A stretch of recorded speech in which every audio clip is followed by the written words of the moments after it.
Okay, it's 4 o'clock. We're going to call the Community Safety Electronic Meeting to order. It's Tuesday, March 10th. Do we have any additions or deletions to the agenda today? No, we're good. Okay, we got a motion on the minutes.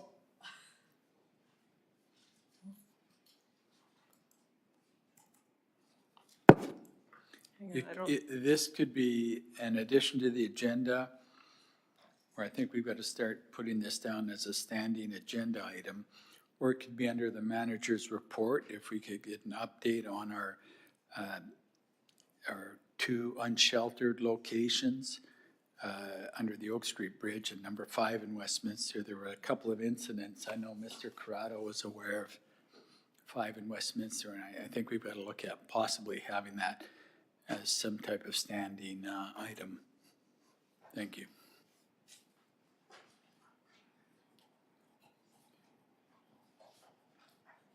Okay, so we'll put that as, do we have any managers' reports? Okay, we'll put that as item 6.1 then. Okay, move the agenda, change to the agenda. All in favor? Thank you. Move the minutes.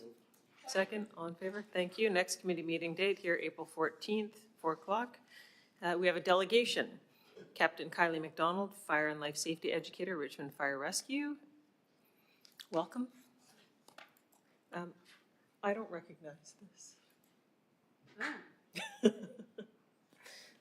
Can I get some AV assistance here, please?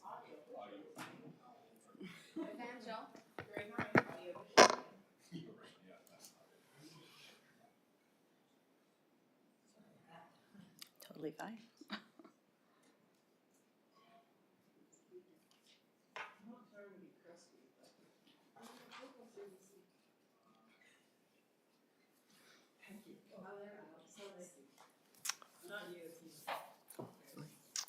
Thank you. Go ahead. Thank you. Good afternoon, Madam Chair and members of your committee. I'm very pleased to present Captain Kylie McDonald from the Richmond Fire Rescue Public Outreach and Education Branch. And Kylie's going to deliver a short presentation on some of the good work that she and the department have been doing over the last while with respect to reaching into the community. So, Thank you. Mm-hmm. So I've met quite a few of you before at community events. It's nice to see all of you again. So today I'm going to take you through a few of the initiatives that we've put forward in the department, as well as a few of the programs that we're running within the city as well.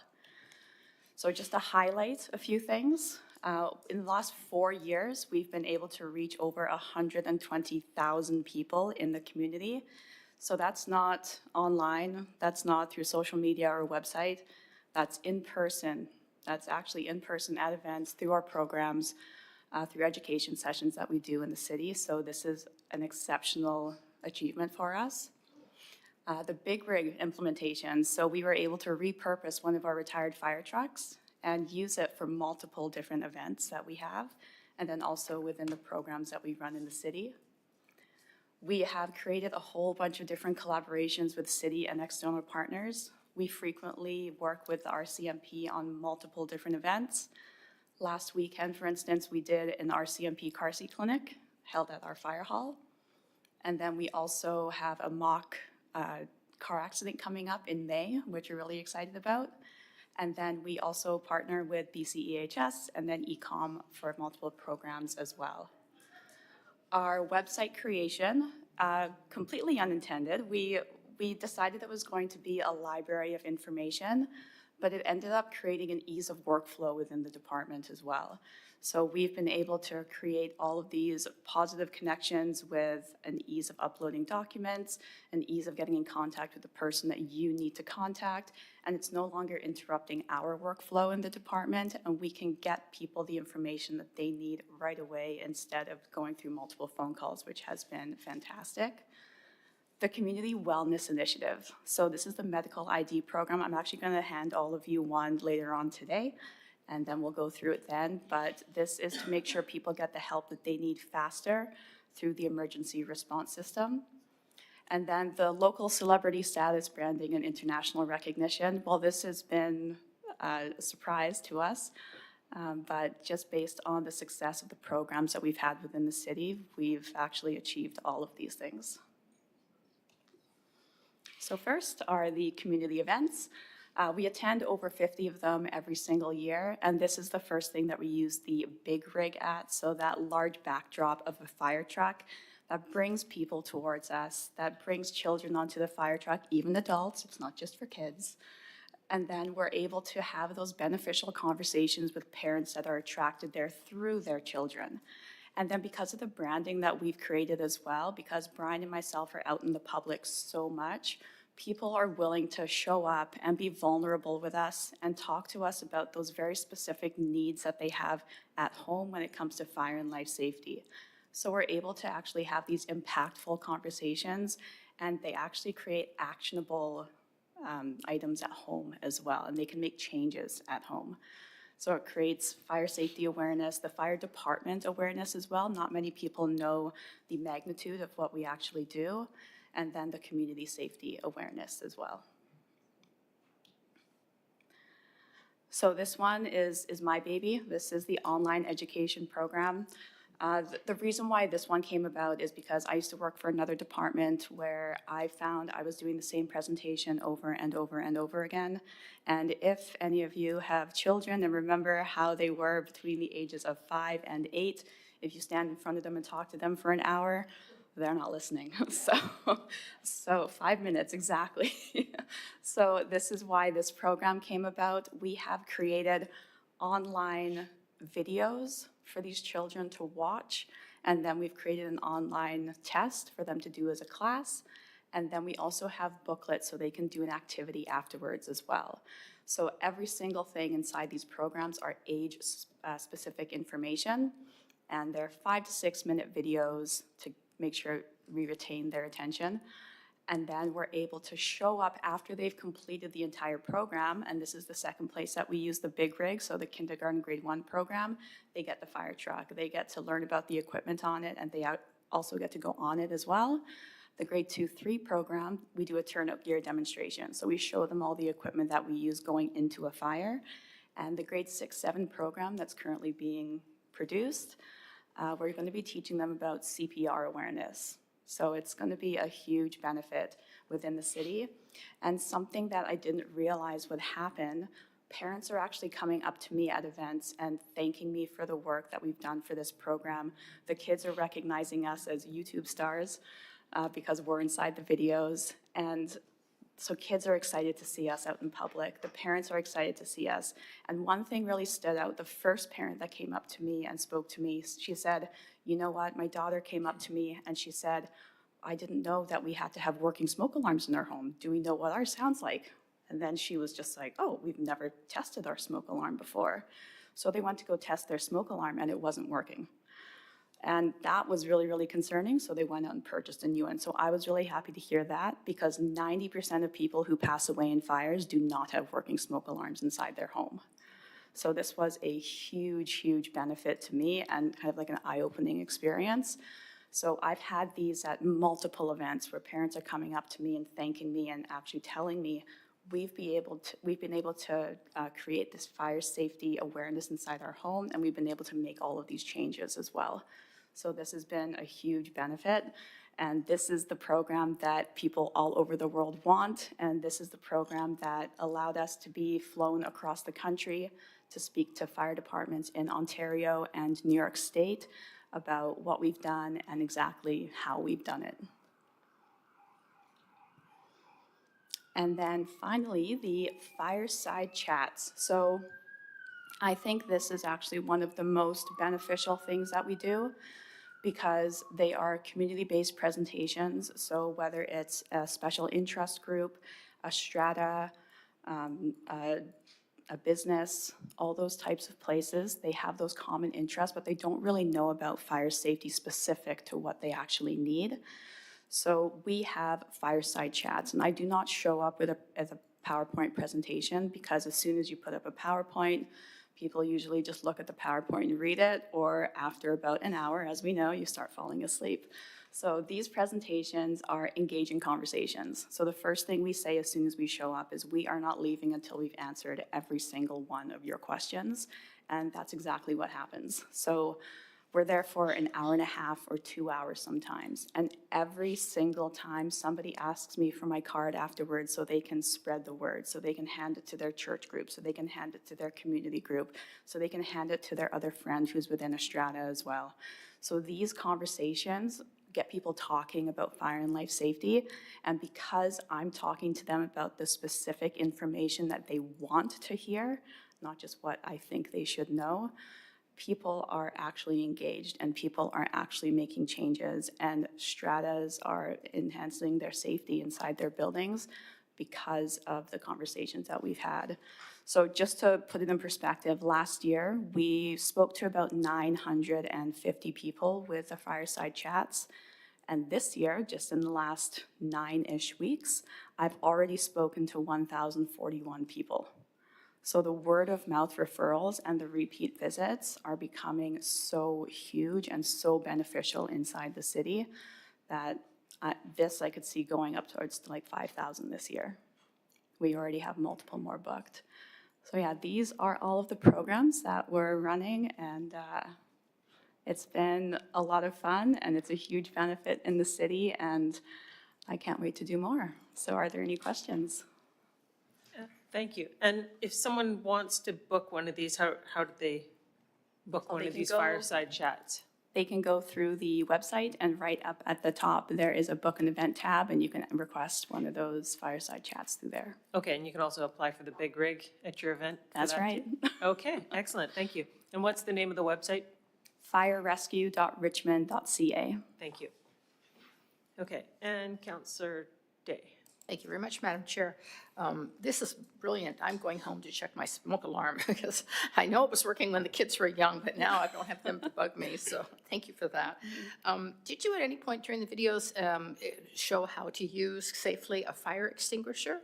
So that is in the grade 6-7 program that will be coming out next school year. Okay, yeah, because we actually made a motion a while back. Mr. Ken Frill came and asked us, why couldn't we at the workshop maybe during the, open house demonstrate it? Because a lot of people have them, but I've never used one. And I think a lot of people could benefit from that, so maybe. Definitely, yeah. So during the fireside chats, we talk about fire extinguishers and the use and how to use them as well. Okay.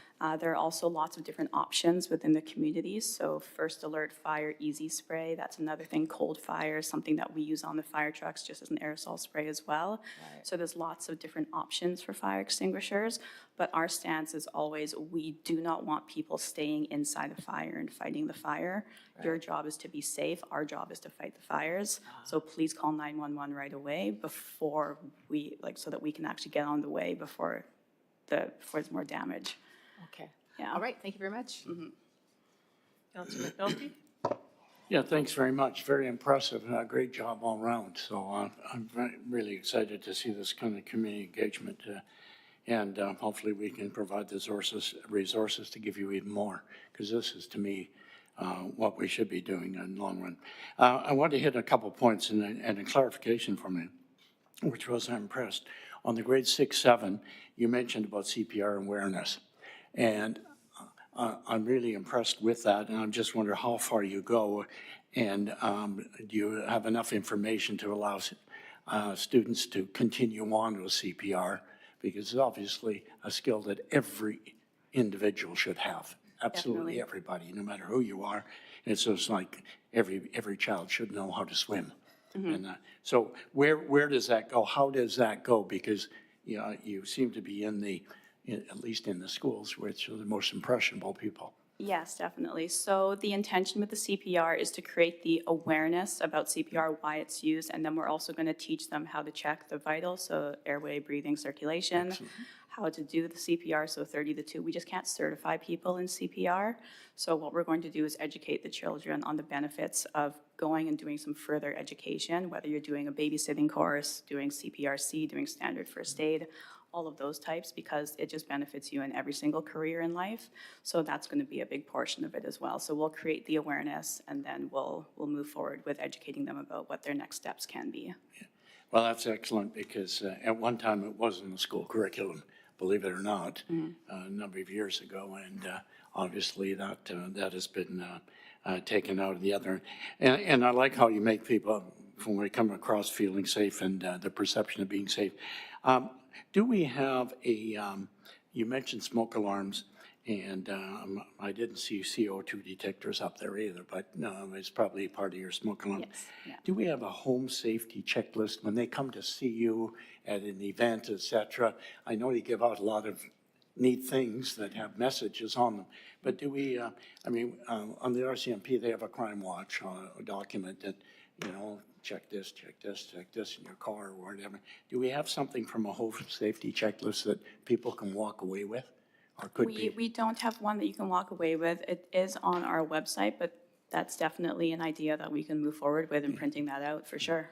Yeah. To me, that'd be a resources that, when people go to events, they always like to walk away with something, you course, feel yeah. good about it, And I just thought that, a card, check this, make sure, whatever, from the fire safety point of view, so that they can at least do home. And then where, if it's not done and not checked off, what to do about it. And so, anyhow, very impressive. Thank you very much for it, and keep up the outstanding work. Appreciate it. Councillor Heath? Yes, thank you. I thought that was very good. What was your previous job before you became a firefighter? I was a nurse before, and then I worked for the city for a bunch of years as a lifeguard. Good for you. You've got great customer service skills, and you should be proud of her, Chief. The question I have relates to emergency preparedness. This is really great in getting the prevention out there to, the future generation and the kids and that. But do we have anything particular related to that emergency preparedness? And I know you run some scenarios and stuff like that, but because I'm just so fearful of what may happen given the fact that we're an island if something does take place. Through the chair to Councillor Heed, I'm happy to share some information about that. One of the other branches that works within Richmond Fire Rescue is the Emergency Preparedness Programs branch, and they also have community outreach people as well that do work in tandem with our RFR squad and with the RCMP, and I'm happy to bring them back and That would be let them do helpful. a presentation for you as well, for sure. I know we had one from him previously, but related to just overall, but I think the outreach similar to what you're doing from an educational point of view. Of course, yeah. That's it. Thank you. Thank you. Thank you for the, we have a question from Councillor Wolf online.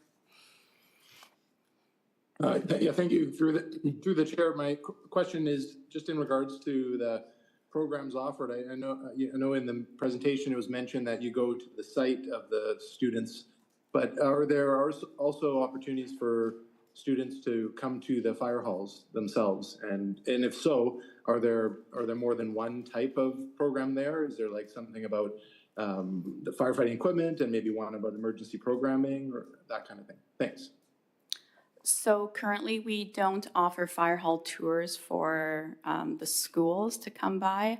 The way that I see it is I want people to have the actual education behind it rather than just coming and seeing what we have at the fire hall, which is what it usually turns into. So we don't have a program for grade 4-5s. So if they want to come by the fire hall, I will do a fire hall tour for them and incorporate some fire safety stuff. But for the K1s, 2, 3s, and then the grade 6, 7s, no fire hall tour. They get the education and then they get the visits. What about for secondary schools, like older than age 7? Sorry, what was that? The Secondary schools, high schools? secondary schools. So we've been talking about creating a program for the secondary schools as well. We haven't yet done that. So what we currently do is we go into the school system and we present inside their classes. So just last week I was at McMath. Tomorrow morning I'm going to Hugh Boyd. Thursday I'm at McNair. So they still do get the fire safety education, but there's no program. It's just as the teacher requests, I will go and speak to them about fire and life safety and then also career education as well. Thank you. Is that it? Okay. Thank you very much. Thank you. Thank you, thank you. Appreciate all the hard work.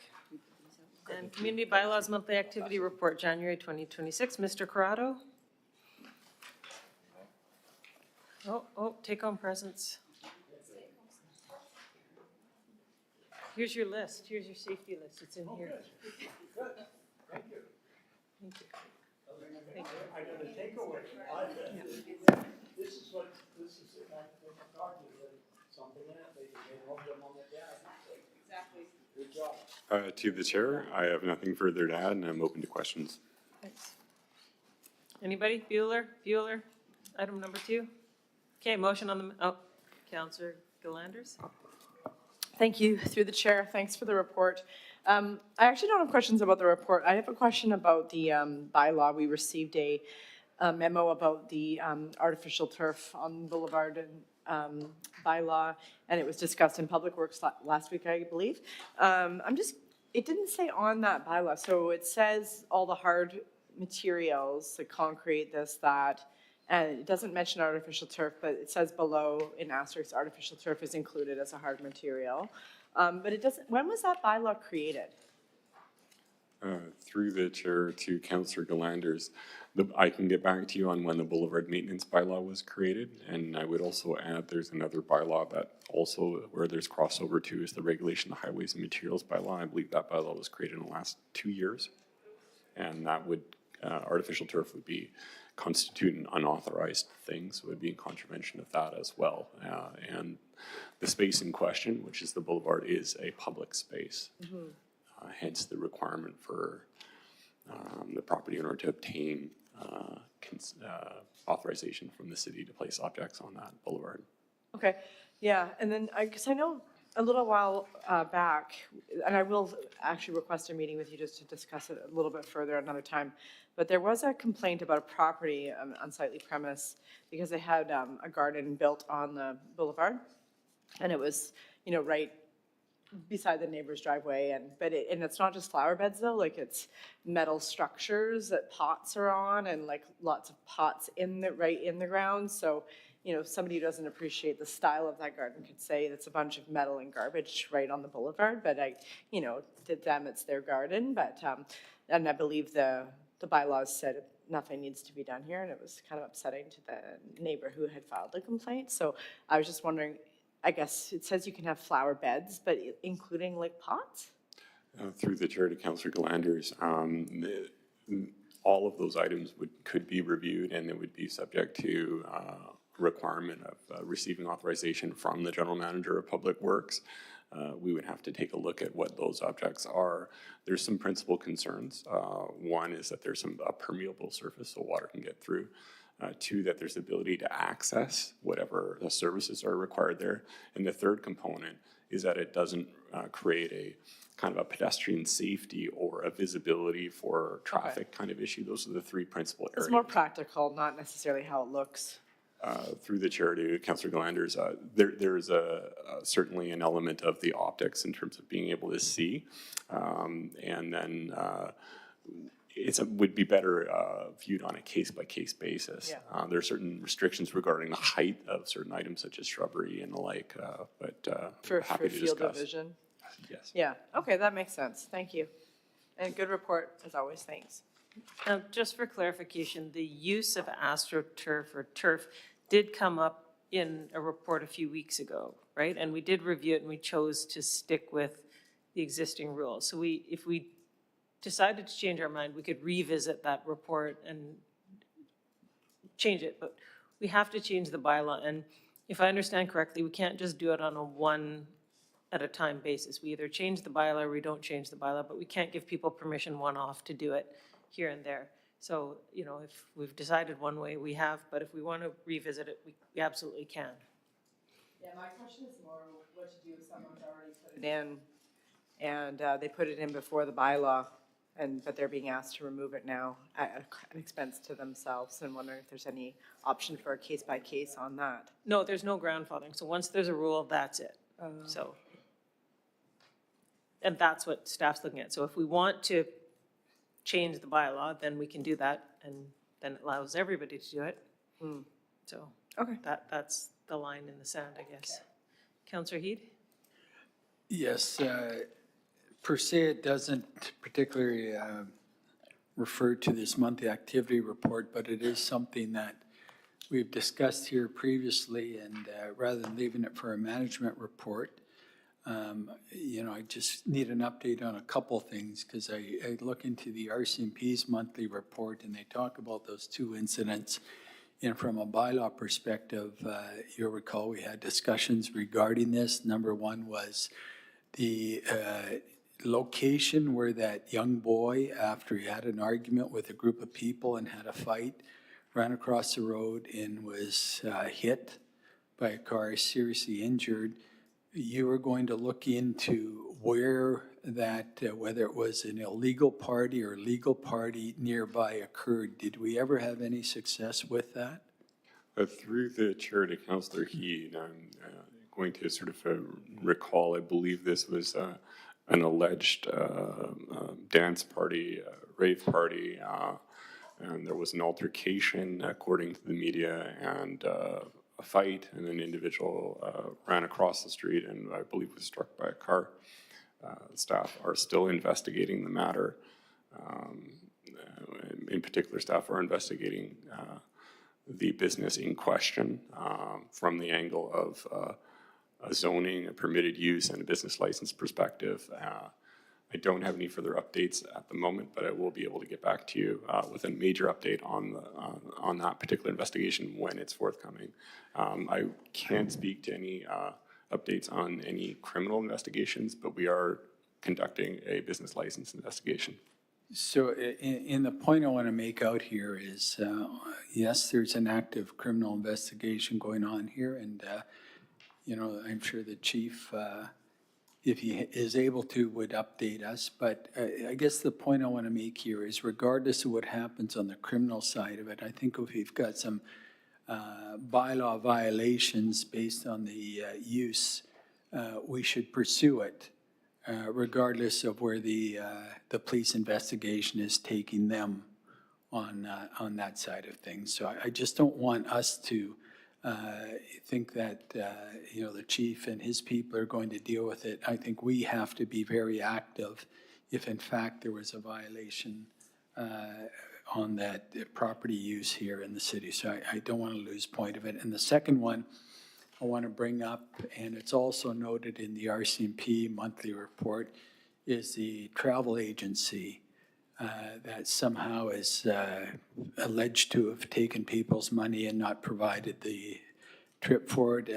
I'm not sure whether, I know from Consumer BC that the license was removed, whether we are pursuing anything from a business licensing point of view.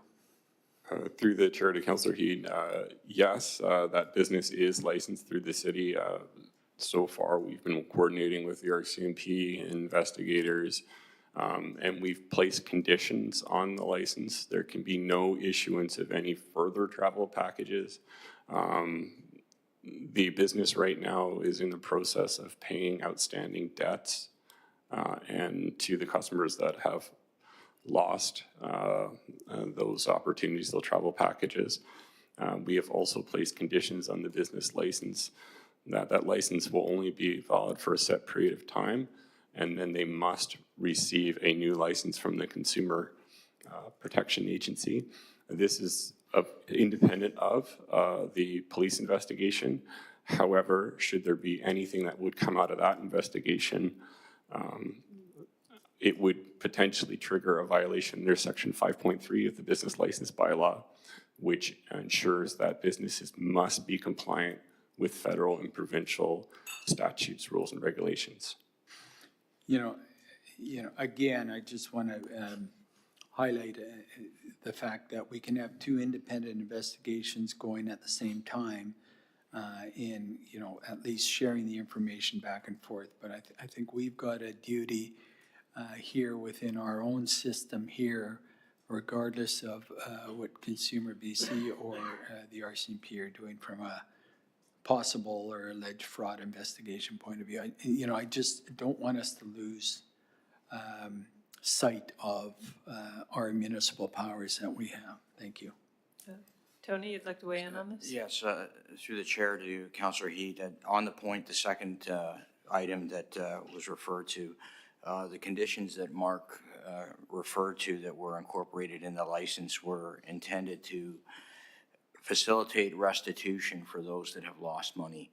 So it was a means where we are proactively outside of the criminal or, provincial enforcement regime, exercising our own powers to do what we can to facilitate restitution.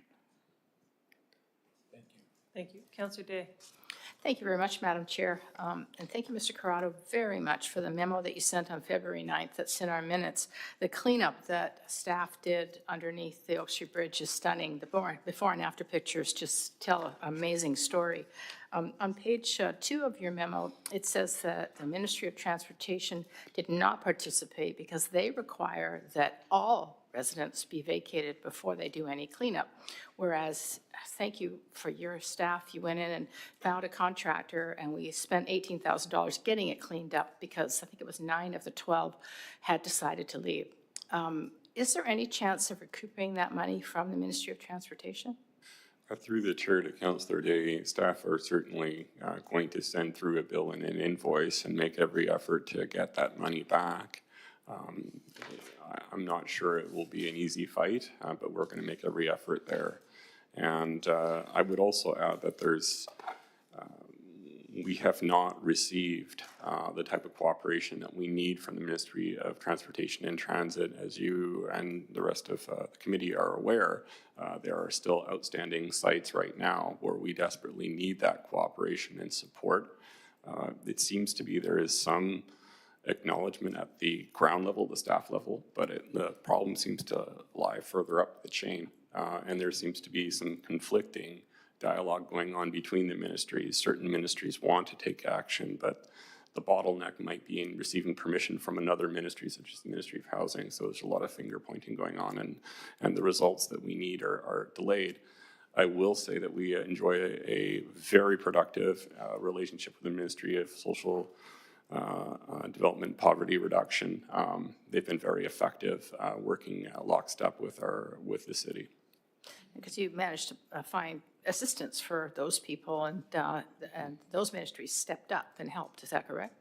Through the chair to Councillor Day, that's correct. On a daily basis, they're working with their teams and finding solutions and desperately needed services to some of our vulnerable communities. So there's an object lesson in how we can cooperate and work together to make lives of vulnerable people better. But those communications need to be done on a daily basis. They need to be quick. They need to be proactive and forthcoming. There seems to be just a bit of a delay on that, but we'll continue to try to recover the funds for a rather costly operation. I'd like to put it out to the other councillors. I mean, it's not really that much money, but I wouldn't mind sending the message, right? We already sent a we letter. did. Okay, good. I wasn't sure if that actually went out. Yeah, I couldn't make the last meeting. The next thing I wanted to mention is on C22, the dog license renewals went out late this year, and so the deadline was extended to May 1st. Is there a reason that they went out late? Through the chair to Councillor Day, we've experienced some disruptions due to Canada Post, so we acknowledge that, and we want to make every effort for people to be able to pay on time. So we're hoping both those renewals will occur maybe a little bit later than usual, but we should see the revenue tick up as well. All right. Well, thank you for being patient. That's good. Thank you. Motion on number 2. Thank you. All in favor? Question? Thank you. Question? Oh, sorry. Councillor Wolf had a question. Sorry. Great, thanks. It won't impact the vote, I don't think, but I just wanted to inform committee. I was emailing with Mark and other staff today, and I just forwarded a conversation I had on email with a staff person from the Ministry of Environment, and it relates to the article that was just published in the Richmond News yesterday. It relates to this item on the agenda. Give me a second. The article is BC firm penalized for predictable release of toxic cocktail into the Fraser River. It's a company, Eagle Disposal on Mitchell Island. And so this was news to me, and there was really no mention in the article about the city, except that the city bylaws was mentioned in there. So I'm trying to help all of us learn of what happened here and how the city bylaws can be a tool to prevent this type of spill, and perhaps licensing, business licensing. My question that maybe Mark can answer for us today, and then follow up with the rest of the details in an email or a memo, is how well are we being informed? In my communication, it sounds like the province who did this blitz and caught the company doing this, they informed Metro Vancouver. How often does that then get transferred to the city? I know with Health Canada and them finding things on store shelves that they don't communicate that well with the city either. So in this case, how well did we already know that this had happened over these past few years? Through the chair to Councillor Wolf, to answer your question directly, the first that I heard of it was through you and then through the media. So we weren't, at least my department wasn't informed in advance. And then how it relates specifically to the bylaws that I have some oversight of, it would again be under section 5.3 of the business license bylaw, which states that these businesses, in this case, Eagle Disposal is a licensed business with the city. They must be compliant with all provincial and federal statutes, rules, and regulations. So as a result of your referral, staff have opened an investigation. We are also working with our talented sustainability team that also looks at some of these issues as spills. And then we will be making efforts to reach out directly to the Ministry of the Environment on this particular issue. Online, one can see the actual administrative penalty and decisions. It's quite comprehensive. But staff at the city will conduct their own investigation. And should it find that there was a violation and some degree of negligence, there is a probability that staff will come forward and seek council's authorization to cancel or to suspend or cancel the business license. Great, thanks. Just a follow-up comment. And in my conversation, it says that they forward things to Metro Vancouver. And I'm surprised that at Metro, they didn't inform the city about this. So I don't know if it's in the Zero Waste Committee or Solid Waste Management or what area that we need to communicate with them as well to make sure they pass things along to us. So that's all. Thank you. Through the chair to Councillor Wolf, certainly each time one of these incidents occurs, it's an opportunity to extend that outreach and communication. Certainly we've seen that now with Health Canada when it comes to some of the products that you may recall were associated with Tokyo Beauty. Each one of these represents an opportunity to forge a new connection with another level of government. Thank you.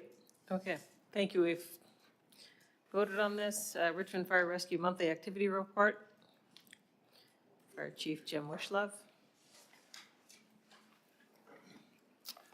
Hello again. I have nothing further to add to my report, but I'm happy to answer any questions from you or your committee. Councillor McNulty. Yeah, thanks very much, Chief. Just a couple of items mentioned. First of all, thank you to the Fire Rescue for January 3-4 again at Gary Point and cleaning up everything and helping us all be environmentally responsible with the Christmas tree shredding and whatever. So it's interesting, only 150 members of the public attended, but I hope that in future it gets bigger or people are using artificial trees. So I'm not sure which, but thank you anyhow. And if that could be extended to the men and women of the rescue, I appreciate it. On page 27, the motor vehicle incidents, 105 in January, went up quite a bit. And I was, again, a thank you for being on the spot, being first responders out there. I saw the average time for emergency is 29 minutes. What does actually entail from the time you get the call to the time you go to the time you clean up and the time you go home? I'm not criticizing. I think it's marvelous. It's 29 minutes. Wow. That's pretty efficient. What does that entail? Certainly through the chair to Councillor McNulty, that time average is the amount of time in minutes that the crew spend on scene. So it doesn't cover travel time, cleanup, or prep at all. So it's on scene. It's on scene, yes. Well, good stuff. I was, in a way, happy to see that suppression was down and that everybody is obviously responding extremely well, and thank you for that. On page 29, I'm actually a big concern, and I've had it for some time, and Councillor Heed was alluding to it. On January 14th, staff went to Sea Island Community Center, and the site is deemed unsuitable. I guess I want to ask the bigger question, and then in the next one, January 2nd, you were using similar metrics. In a major emergency, and a major emergency we keep thinking about, and we put it in the back of our mind, but if you're in Japan or in Indonesia, whatever, you'd be in the forefront of your mind, earthquake. Okay, right now, I'm concerned, obviously, Sea Island will not withstand a level of emergency. Of our fire halls, what level of withstanding do they have? Are they all equal? Like City Hall here, we're supposedly earthquake safe to a certain extent, but what level? Is it a 7.2, 7.5, as you well know? You go up a point and it's night and day. For those of us that traveled to Japan and went through their training with earthquake, let me tell you, it'll knock you on your socks even with a 1/10 of an increase. So I'm just wondering, in each of our halls, are they all the same? And do we know what that is? Through the chair to Councillor McNulty, all 7 fire halls are post-disaster rated. So they are guaranteed to survive a seismic event, a flood, any type of that incident. However, the building itself isn't the only portion that's going to deliver services or guarantee. Our crews also have to be aware, and they are explained through policy process and through practice, that should there be an awareness or an advertisement that there's an issue, they move the vehicles out, they get ready to respond, and they don't get caught in the building, regardless of how survivable the building is or isn't. And so the ability for us to continue delivering services is not solely dependent on the building itself. I guess my question, okay, and it's comfort that you say that, but I'm going to be a critic. Like I said, between 7.8 and 8.2 is disaster. So my question is, are we up to 8.2? Do we know that we would survive that if that came? I'm not saying when it will come. So, and again, I'm just taking from what little layperson's information I was able to get in terms of my travels and what have you. And I've stood in at an 8 point in Japan and fallen down and got knocked around because that's the machine is thin. So I guess that's what I'm looking for. We should tell the public that we're safe, yes, and but I think we should also know that, because if it's not, we need to do something about it. Certainly. So through the chair to Councillor McNulty, I see 2 things. Number one is that some of our fire halls are much newer than others, and all of them have been built to a post-disaster rating standard when they were built. Currently, right now, the oldest fire hall is going through a renovation right now. That's at 6 in Westminster. The second oldest prior to that was the fire hall at 9400 number 4 Road that went through renovation several years ago to bring it up to extreme post-disaster standards. In order to give you a number, I wouldn't want to guess and lead you astray right now with an absolute number. I believe there's a few variations on what that number would say, whether the time of the earthquake, how long that duration is, versus the magnitude factor. I'm confident that with the building construction, the design, and the oversight that went into these buildings, that we would survive initially and be able to deliver services. And if we had to regroup in a number of fire halls that are still more operable than others, we would still continue to do that and make our plans and decisions as we move forward throughout a disaster. Okay, I think my last comment, and this is of no criticism of Richmond Fire Rescue, I get a bit jaded when I hear the word province. and support for the province and what the province has done. I'm sorry, but I think we all have to think. And on page 24, you talk about building resilience, and obviously you took a leadership role. Additionally, Richmond was able to advocate for its need and identify infrastructure risk to the province so the city can receive holistic support during an emergency. What does that mean? I hope it just means support from the province, because some say that's never coming. So I don't know, what does that mean? Through the chair to Councillor McNulty, in general, that terminology would mean recovery of monies through the emergency program. We have the ability to access surplus funding after the fact, bill back, similar to the old PEP program. When we would reach out and say we were having this issue within the city, get a registration number, we do our work, and then we can bill back against that number. Well, I'm glad we're supporting it and taking leadership role there. Thank you. Councillor Day. Thank you so much. Thank you for the report. So under Outreach and Education on page CS 69 on the top line, it says January 27th, we visited St. Paul's Elementary School. Is that supposed to be St. Albans by any chance? St. Paul's is on St. Albans. Yeah.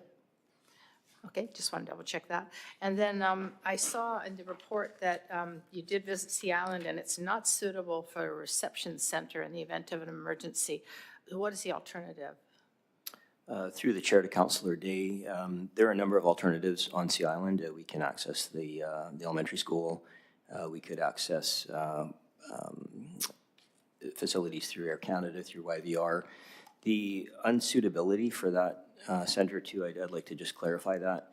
There are a number of components that are reviewed, and the main factor that created that designation is that there's a lot of stairs in that building, and so the accessibility factor is quite low. Right. And so the larger rooms, as we probably all know, is upstairs, and so it would be really difficult for us to gather a lot of people upstairs. In a pinch, we could hold a small reception center downstairs and out front and keep people moving if we had to for a short period of time.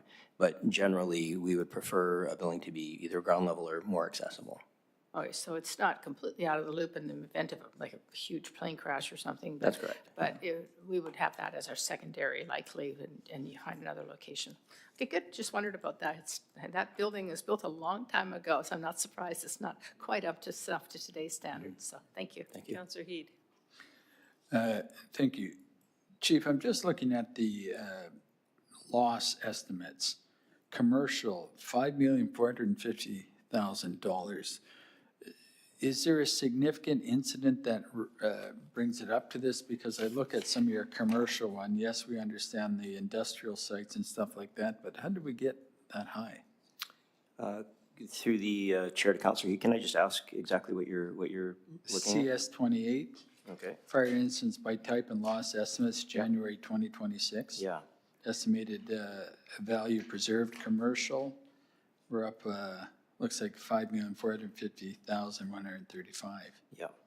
So that's a factor after we take in account how much of the building asset value was lost in total. Can you point me to which incident? That would be accumulation for the entire month, over the entire month. So every fire that we went to. But this, it says specifically commercial versus family residences. That's correct. So there was 4 commercial incidents that we responded to in the month of January. Commercial buildings, this is fairly general information, but would have a lot more value in them with respect to the size, the construction type. And so a fire in a commercial building would result in a much larger amount of damage and loss than a fire in a small residential building. So if I had to just refer to the structure fire on 9 Road, the industrial site, where the kiln dust was there, that would be part of it, but we haven't determined how that happened. You sent an investigator there, and that's same with the other fires that have occurred. Through the chair to Councillor Heed, I'm not entirely sure what the outcome of that investigation is yet, but I'm happy to report once we submit to the OFC. Yeah, I was just surprised on the amount. The other one, if I can go to CS 30 and just explain to me, because I'm unaware of it and I sit on the ECOM board, where you made a comment, RFR continues to improve the capacity and response capability to prioritize higher acidity calls for service and trailing a risk-based approach with the ECOM calls priority reassignment pilot. What is that? Through the chair to Councillor Heed, it involves a number of different scenarios. A scenario such as when we have one of our crews, we'll call it a fire company, attending a medical aid call. And if it's a fire engine with 4 people and they've been there for 30 minutes, ECOM will get a notification and ask the on-duty battalion chief, can we replace that crew with a rescue truck so that the firefighting unit goes back into service in posture? And that'll be a prioritization of that unit to go back in to protect its area, rather than sitting out of service at a medical call when we can have a lesser acuity resource sitting there at that time. And so that's one of several. So that comes from our dispatch that's dealing with Richmond per se, versus some other aspect of how we deploy. That's correct, and it comes through, we've set out those parameters and given those parameters to ECOM, and then that's been programmed into CAD. And are you finding that it's valuable during that pilot? That are you saving resources and time? Through the chair to Councillor Heed, I find it very valuable because the crews on scene typically aren't aware of the strategic picture in the city. And so then ECOM can give either the captain on scene a heads up or the battalion chief who may be involved in another event, say this is happening, would you like to change or move it up? And it allows for a higher level of protection from fire and rescue, which is really our core business. But you control the protocols. That's correct. We set the protocols. Okay. The other one is, let's look at the overdoses, because if you look at the overdose deaths, I think we're 22% down in 2025 on the actual deaths. But so this is good news for us based on your data that you have. And we did receive a reply from the letter we sent to Coastal Health, and didn't really answer my question, but that's fine. So when we talk about, for example, in comparison to January of 2025 on the opioid, it's 11, and in 2026 we're 5. So we've come down at least 50% on that. That's good news. And even when we compare it to December of last year, where we had 9, and then we're down to 5. So that is very good news from an opioid point of view. And you recall in the last meeting, I brought up another drug, I can't pronounce it. You know which drug I'm referring recall to. that, But it's not an opioid. As the chief pointed out, the police chief pointed out to me, it's more of a sedative type drug. So it's not opioid based is what I'm trying to say. But the numbers are still high on other, okay? 22 and 19. Mm-hmm. Would that be captured there, or can you tell me something else captures the majority of the other overdose poisoning? As far as that new drug? Or any other drug? Any other drug. Opioids, and through your assistance, we've been able to take a look at exactly how we're bucketing an opioid call for us. I'll suggest that if we ran into that new drug that you mentioned last month, that would be classified under an opioid poisoning. The others still would include accidental prescription misuse, intentional prescription misuse, alcoholism, those kind of things. Those fall under the others. Can you anecdotally tell me, and I'm not looking for exact, that out of the 19, most of them would be in those latter 3 that you just described to me?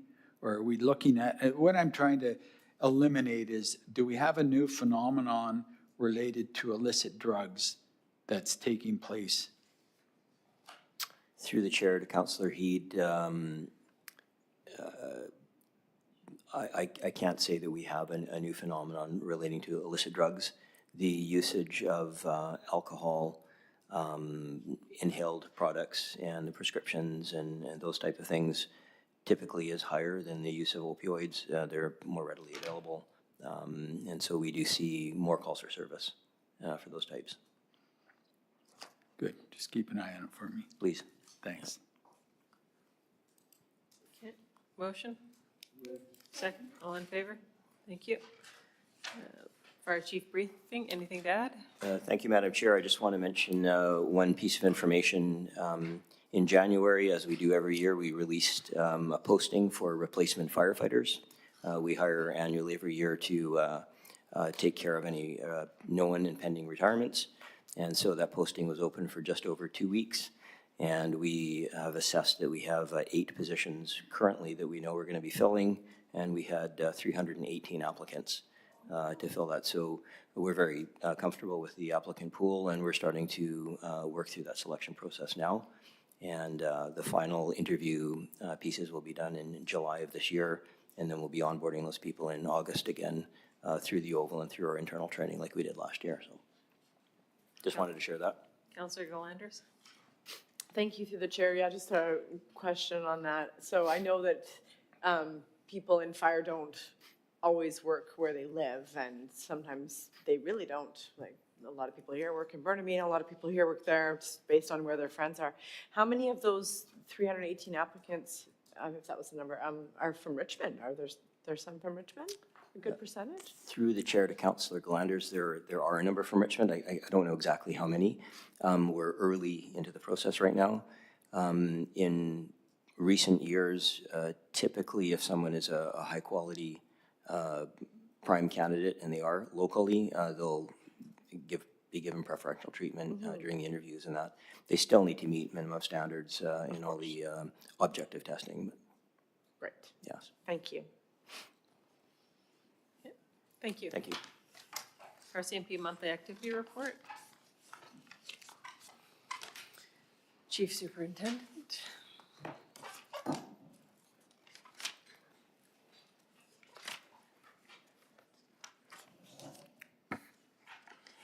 Good afternoon, Madam Chair. I don't have anything to add to my report. Happy to take your questions or comments. Thank you. Councillor McNulty? Thank you very much. Actually, a number of kudos, if I may. Thank you very much for the finding of and receiving of $10,650 in the ride hailing. It is something that this council, if you recall, was the one that really pushed the fight against ride hailing when our students were getting, international students and others were getting off the planes from various countries and being picked up at the airport by illegal drivers. So kudos, thank you very much. Keep up the good work on that. And I know you're doing a good job. But also I do want to mention too, which related to some of the traffic accidents, but on page 52, when I looked at the infractions, again, 979 violation tickets, I can't believe 180 on driver's licenses. What's the nature of that? No driver's license? Yes, through the chair to Councillor McNulty, a lot of these are usually fail to produce driver's license. So similar to fail to produce insurance. So sometimes people just forget their wallets or licenses on. Scary. Yeah. And we still have 159 distracted driving, and keep up the good work on that. Those are things that I think that do cause accidents out there, and we keep hearing from the public on it, and we still see people on their telephones. I just wish they could not do this when they cross those crosswalks and the traffic coming by. In a way, you never rest on your laurels, and you always take the bottom line here. But the number of what I call breaking in hitters, commercial break-ins, robberies, and those auto thefts are down quite a bit. Are we doing increased patrolling, theft from auto? I mean, they're down. Down to zero would be great, but the fact that they're even down in all areas there. Yes, to the chair, to Councillor McNulty, that is as a direct result of our sustained efforts through our monthly crime reduction initiatives. This is where every single unit, member, different business line, assume ownership of a problem. It is not specific to one unit. Everyone works together in addressing crime. So that is as a result of collective efforts by our teams. Well, that has kudos brought to this the down. RCMP and your leadership, so thank you. Just on page 49, following on Councillor Heed, in terms of the drug offenses, down 90% increase in January, and the number of calls, and what have you. What's the status at the moment then where we are? You're not receiving the calls, or these are actually, the metrics here bear out, there's less use out there? Yes, through the chair to Councillor McNulty, most of the drug seizures that we do handle or that are reported to us are at the airport. Okay. Obviously, with the decrim period over, our members are out there doing enforcement as well when it comes to CDSA, the drug offenses. So it's a strategy where obviously public safety is number one, but also public well-being is also important as well in our members' response to those type of calls. But it's mostly from the airport that we see, yes. Well, and how many officers do we have at the airport? Airport, yeah, it's, we have fairly good numbers there in total, because it works in different watches, but it's in excess of 40. Okay. And my last point here is the mental health related incidents, again, down an increase, 53 apprehensions. And are we seeing any improvement as we go along month to month over at the hospital or whatever when you're releasing? I know we've written letters and what have you, but are you seeing some kind of improvement? Yes, through the chair to Councillor McNulty. A couple things I'll mention here. So the number of 166 mental health calls, this is the lowest number that we have recorded since January of 2019. Wow. So it's good to see that, we are getting fewer calls. In the past, I have reported that there are certain individuals who have generated in excess of 30+ calls in a month.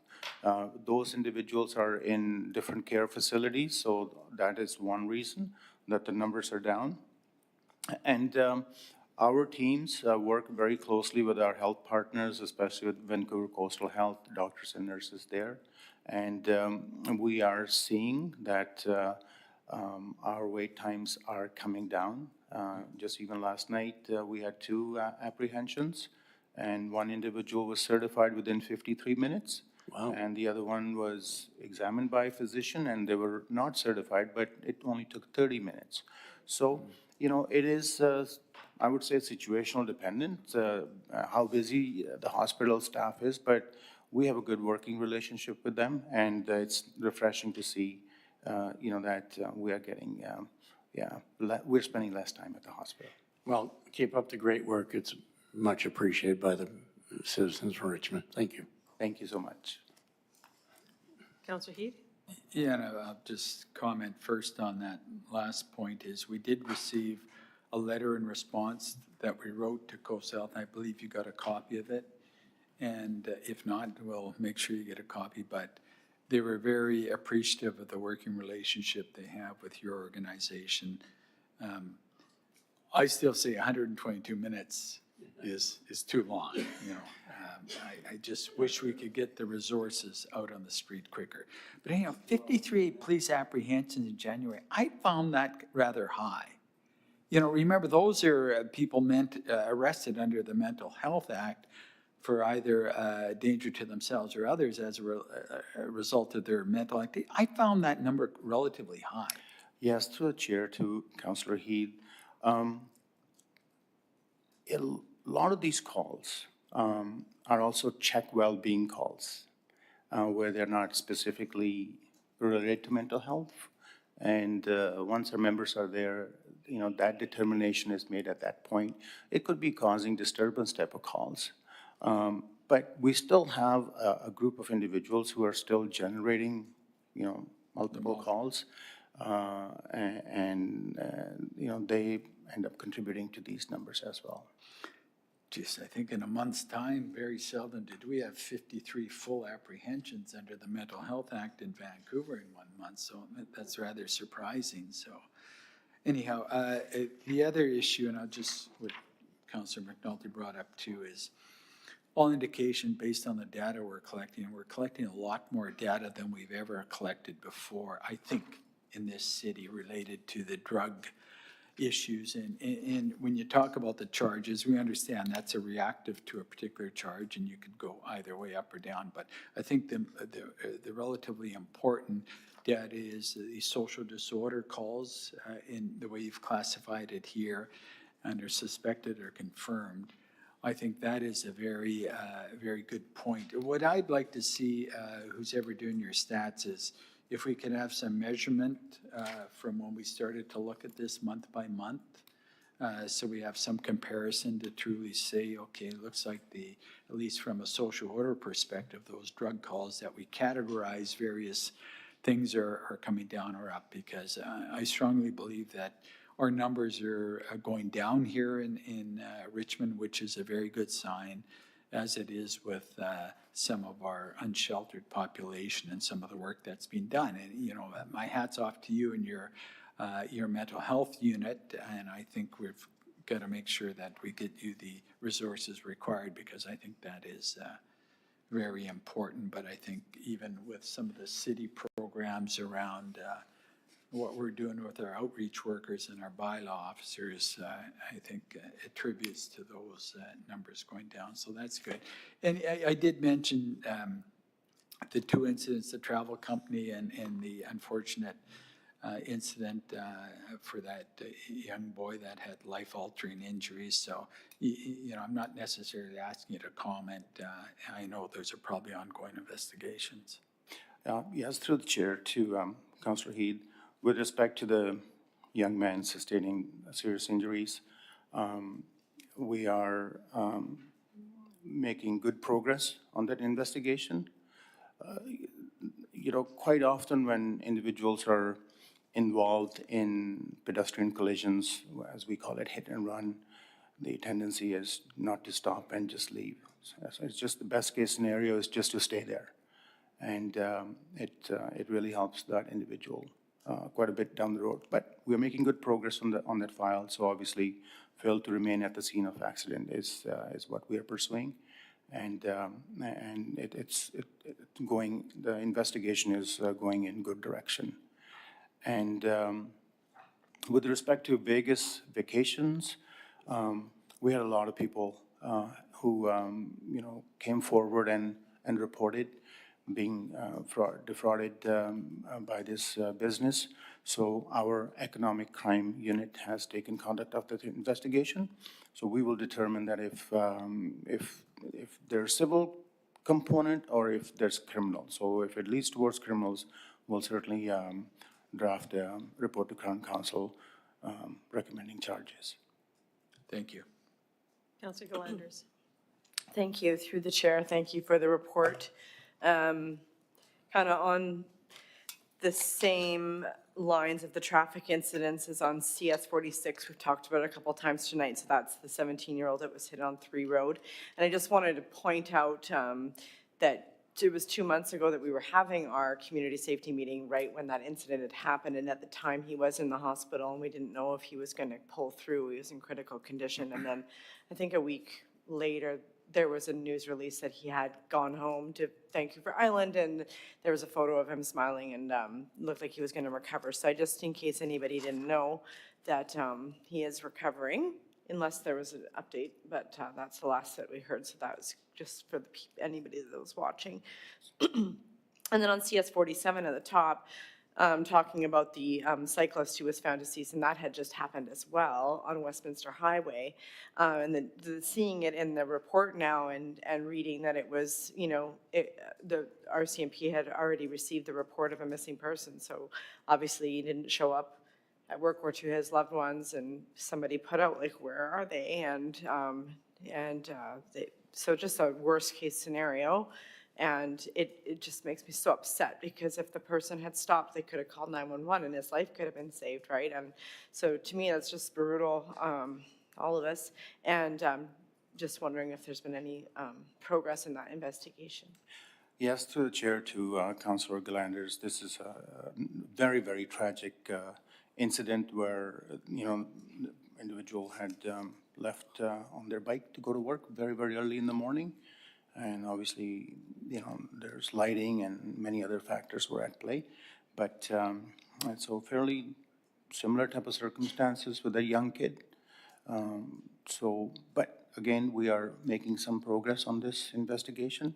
It takes time because there's, once we collect evidence, it needs to be processed. And that can take time, but our members the Criminal Collision Investigation Team Unit is assigned to this file. And so I'm hoping that, we'll have some good results down the road. I hope so. Thank you. And then just commenting on some of the stats, as others have mentioned, so many of them are down and below the average range, 36% decrease in auto theft, 13% down from last year. Residential break-and enters down 37% compared to last year, below the average range. We already discussed the mental health calls. 122 minutes, to me, that did seem like an improvement as well, because I think we were over 200 and 300 in some previous reports, like 4 hours, right? So definitely getting better. The 41% decrease in commercial break and enter, and theft from automobile, 29% from last month, 36% from last year. So many improvements. Just looking at the assaults, serious assaults with a weapon on CS-47, 18 assaults in January, 6% increase. Quite often we see these that the majority are domestic incidences, but in this one only 22% were domestic incidences. So it's kind of feeling like a little more random. I mean, these are the kinds of things that I think, most people are most concerned about. And I'm just wondering, like, if they're up 29% from the previous year, how can that still be within the average range? Were we below average last year then? Like, is it a 5-year average?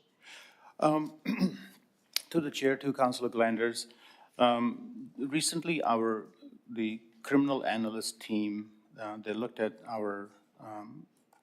the crime stat numbers going back to 2019. Sometimes there's UCR codes, Universal Crime Reporting codes, and sometimes they get updated or modified. So we have gone back and looked at all the numbers going back those 4, 5, 6 years. And so as a result of that, the numbers here have fluctuated a little bit. Right? Yeah, okay. So, yeah. Yeah. I guess we'll be briefed if there's any real. Yes. If there's some repeat offender out there or somebody that, I don't know if anything's related to that incident the other day in the park, like is there some random stabby Joe out there? Yes, through the chair to Councillor Glanders, we don't have any type of situation or any information related to someone who's out there targeting individuals. Okay. And just one follow-up on something Councillor McNulty brought up with the driver's licensing. So if we're catching people that don't have a license, I mean, if you don't have insurance, I know it's a huge fine, it's around $600 or something, but at least that person is licensed to drive the vehicle. So if we're finding someone without a license, are you apprehending the vehicle or making them pull over and someone with a license show up? To the chair, to Councillor Glanders. So just in addition to some of the offenses I mentioned, it could be expired driver's license, it could be no driver's license, or it could be failed to produce driver's license. Those type of infractions, they don't warrant that the vehicle be towed, but definitely somebody else needs to come in and drive that vehicle. Yeah. Okay. I guess overloading would be in that category as well? Like kids with an N that have too many kids in the car? To the chair, to Councillor Glanders, yes. Okay, all right, thank you. Councillor Day. Sorry, go ahead. Okay, thank you very much, Madam Chair. So I always find this report so interesting, and the best part was the youth section did visits to 117 secondary schools and 219 elementary schools. Stop crime before it starts, and those education sessions that you do in the schools, I've heard from parents, are just so almost life-changing for a lot of kids. And 491 DARE students went through the program, and again, get them while they're young. So thank you for all that. So I had a question, like we have the chart which compares Richmond with other cities on CS50. But we've heard about different crimes that happen at the airport, and you mentioned how many officers are at the airport. And one of the crime statistics is a sex offense is that 21% of child pornography or possession of abuse material. Is that basically travelers coming through YVR? I think we talked about this once before. That's on page CS48. That there were 19 cases in January, and 21% of those were possession of abuse materials. So, Yes, to the chair, to Councillor Day, these numbers, they do fluctuate. Yeah. Obviously with our BC Integrated Child Exploitation Unit, sometimes we get files from them, and those files can be, they can come in hordes, right? But there are other investigations where, we receive complaints, and then obviously there's people traveling from the airport. It could be CBSA-related incidents where the police is notified. So it's a whole bunch of different ways it's possible, where these type of offenses are brought to our attention. And then, like I said, the numbers can fluctuate. so getting back to CS50, which is the January crime rates, and it mentions Richmond, Coquitlam, Burnaby, Langley, and then the total for Lower Mainland. And it breaks down violent crimes and property crimes, and we're almost the lowest. But has it ever been thought about that maybe what we should do is separate the airport crimes from city crimes, because none of these other cities host an international airport. I think it's the second busiest in Canada.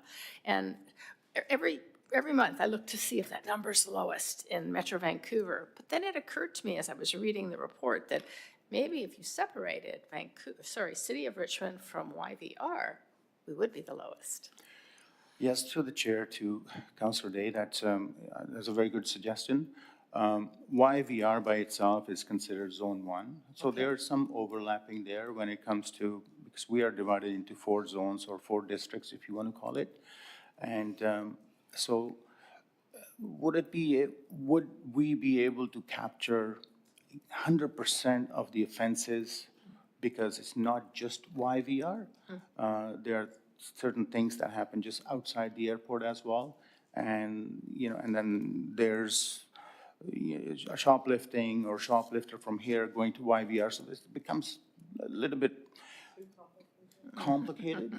But I can certainly speak with our crime analyst folks and see if this is something that's possible, then we'll definitely look at that. Yeah, if you don't mind, because I think that if we actually looked at it, we might find that we are the lowest crime rate in Metro Vancouver. Thank you so much. Thank you. Councillor Hobbs. Thanks, and through the chair. Yeah, that is an interesting point Councillor Day brought up, and rather than separating it out, it could be reported district by district, not just District 1, but 2, 3 in Richmond as well. Get an idea where things are happening. We'll leave that up to you. Just a quick point on the cold case, the unsolved homicide. I just wanted to mention that the video production regarding Stolberg from 1985 was very well done. I don't want to get into what's happening with it in terms of investigation or leads or anything like that have been generated. Just want to point out, I remember that homicide when it happened, and it was a very well done production, and I'm hopeful that it will generate some investigative leads. And just to end with, it's important to note that, the police, the RCMP don't give up, Chief, and it's important for people to know that. Just to follow up on a bit of the hit and runs, I do want to echo the comments made around the table, just to reemphasize for people out there, don't leave the scene of an accident. It just magnifies it and makes it worse. And the collision investigation units throughout Metro Vancouver and the Lower Mainland, including the RCMP, are excellent at what they do. There's always evidence left behind. Nowadays, there's probably quite a bit of video evidence left behind too. And the odds of you getting caught have never been greater in the history of motor vehicle collisions. So that's great. And the last thing I just want to ask, to keep in mind, I don't need an answer now because it's too controversial, but the switch to daylight savings time on an ongoing basis, that's going to, I think, have some interesting impacts, known and unknown, intended, unintended, down the road, especially early in the morning when it comes to children going to school, people going to work. And so in a few years, and there have been other countries that have tried this and then reverted back. So Chiefs of Police Association, Fire Chiefs Association, Fire Chief Association, I think it'll be interesting to see what the impacts are of that in terms of road safety and traffic safety. And I know that you'll be looking at it. So Yes. Thanks very much. Thank you. Thank you. Do we have a motion? All in favor? Thank you. OIC briefing, got anything more? Yes, Madam Chair, I'd like to share two things with council. Just recently, we have seen many reports of obviously fraud and distraction theft, which targets our elderly citizens. And, you know, there was a news out of New Westminster where an elderly, you know, South Asian female was, you know, approached by a male, and a certain level of violence was used, and she was injured in that assault, and her jewelry was stolen. Here in Richmond, you know, I'm very proud to say that our members here speak over 35 languages, and that really assists us with engaging with our community in communicating community safety messages, whether it's through our media, through print media, through social media, through community outreach, or business outreach. We definitely utilize all those skills. And in Richmond, I noticed that, you know, there were quite a few South Asian elderly females who were victimized. So, you know, just recognizing the importance of language and cultural connection, you know, I decided to go to the Indian Culture Center on number 5, and I engaged with our community members in Punjabi, and was able to have a nice dialogue with them and explain to them the reason, some of the why, you know, they could be targeted for thefts, and discuss some preventative measures that they can take to, you know, to stay protected. And further to that, to expand on that messaging, I also arranged for an interview with a Punjabi radio station, and I went there and delivered the same preventative message there as well. So, you know, this, in my view, allowed us to reach a more broader audience, and especially senior citizens who, you know, rely on ethnic media to get their information. So we do that quite a bit here. I was able to do that, and then just a few days ago, we had some of our members went on ethnic television station and engaged with our community in Cantonese, talking about the same issues, fraud, distraction thefts. So it is really, really important for us to, you know, communicate with those communities in their language so we can better educate them and make sure that they remain protected from these type of crimes. And finally, I just want to say that I can't believe this is going to be my 5th one here in Richmond. 5th annual Youth Academy will be happening in August. So we are just in the planning stages. We'll be looking for 32 students from grades 10 to 12, and they will have, you know, they'll be engaged with us for an immersive week where they will experience different aspects of policing, learning about law, police dog services, teamwork, discipline, leadership. I've attended pretty well all of them, I think, except one. And it's just amazing to see young people from different backgrounds. Some have ambitions to be police officers, some fire department, some ambulance, some, lawyers, different careers. So to see that those youths be there, their families there, graduating from that 1 week of sort of a, crash course of academy, it's just amazing to see that. So we'll be doing our 5th annual Youth Academy, and it'll be sometime in August of this year. That's it. Thank you. Thank you. Okay, we have an item 6.1 update on, oh, sorry. Councillor Delanders. Thanks, through the chair. Did you already get all of the applications in for the Youth Academy? Is that closed off now? Through the chair to Councilor Glanders, we are just in the process of advertising it. Oh, great. Yeah, so we just started. We just formalized our plans here last week. And so it'll be going out. And then obviously our youth section, they'll be engaging with our youths, and they'll be promoting it themselves as well. It'll be on a website as well? Yes, yes. Okay, thank you. Thank you. Okay. I can share the application with you. It came out a little while ago. I think the cadets passed it around already, so. Thank you.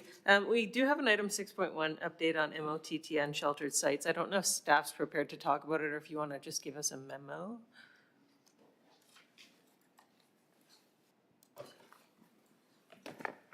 Through the chair, yes, staff can provide an update. As you saw in the memo to the committee and council, that there's been some progress on the Oak Street site. And I'll just turn it over to my colleague, Jeff Bramhill, to give you a further update on that. And staff continue to monitor and plan regarding other unsheltered sites, in particular the site located on number 5 in Westminster. Yeah, through the chair or to the chair. As part of the Joint Operations Team, weekly rounds with our community partners, including the Vulnerable Persons Unit, with the RCMP, outreach workers from the Ministry of Social Development, Poverty Reduction, RFR, and others. We attend the Oak Street on a weekly basis, if not more. And that includes city outreach workers as well. Presently, as our last week rounds, there are only 2 individuals residing under the Oak Street currently. They present a more challenging case, but every opportunity is being afforded to them to help them take advantage of the services that are out there. Presently, moving over to the number 5 in Westminster site, we currently have 4 individuals on that location. There hopefully will be some good news in the next week or 2 that we can bring back and share here, either verbally or by way of a memo. As for the others, they're remain ongoing. Again, we're seeking those partnerships with MOTT to come along with us to deliver the messaging as stewards of those lands. Like Mr. Crowder alluded to, at the grassroots, the frontline level, we have support. However, getting some direction further up the chain is proven challenging. Councillor Heed. Yes, just in relation, and thanks for your work, Jeffrey, on all of that, and Mark. In relation to 5 in Westminster Highway, and I shared a little bit of this with Mark, there appears to be 2 sites there now, and you're aware of that, and I think you were going to have a closer look at it through a drone or whatever to see what the numbers are. And I'm not sure if they're even interconnected or there's just separate entrances with respect to that. Through the chair, Councillor Heed, there are 2 distinct locations. Both of them are MOTT properties. So 5 in Westminster being to the western side of Highway 99.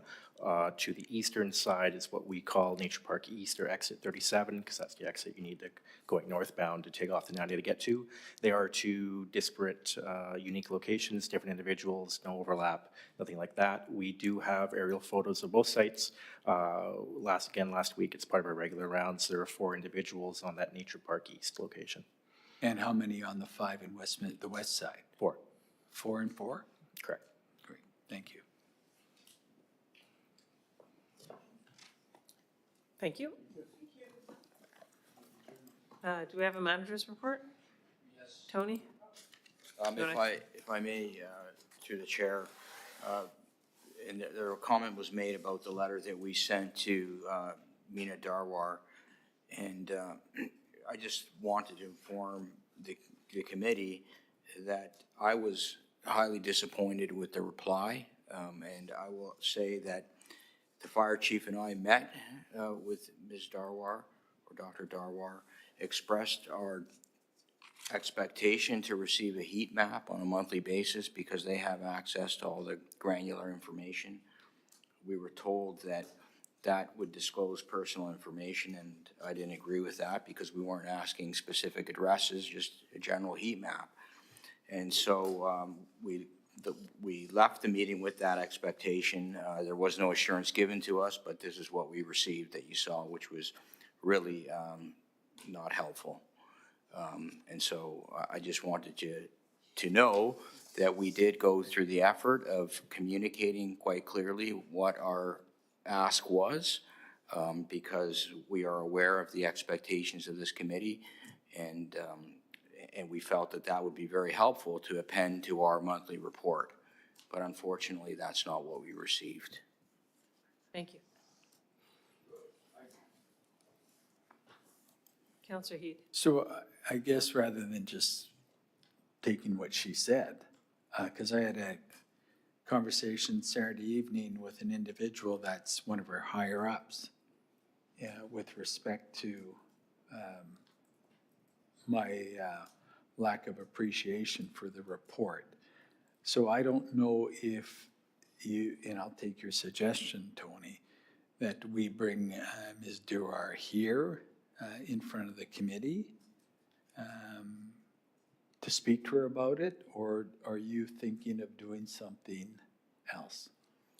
Through the chair to Councillor Heed, I didn't have anything in mind. Of course, if the committee wishes Dr. Darwar to appear, we can extend that invitation, because I think it's only fair that she's aware, to hear directly from the committee that we're disappointed. That was made very clear in our conversation. I was hopeful that that would have resonated, but it didn't. And so I still don't see why that information could not be provided in the form of a heat map on a monthly basis, given that they're the custodian to all the information. And we're not asking for anything personal. I really just, a few dots on a map, general proximity. So again, whatever the committee wishes, we will certainly communicate that on. And I guess I'll make a motion here that we do write her, invite her to specifically address the issue with respect to what we've asked in front of us.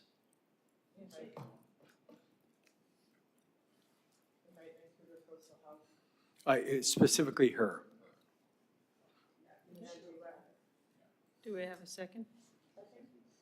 All in favor? Okay.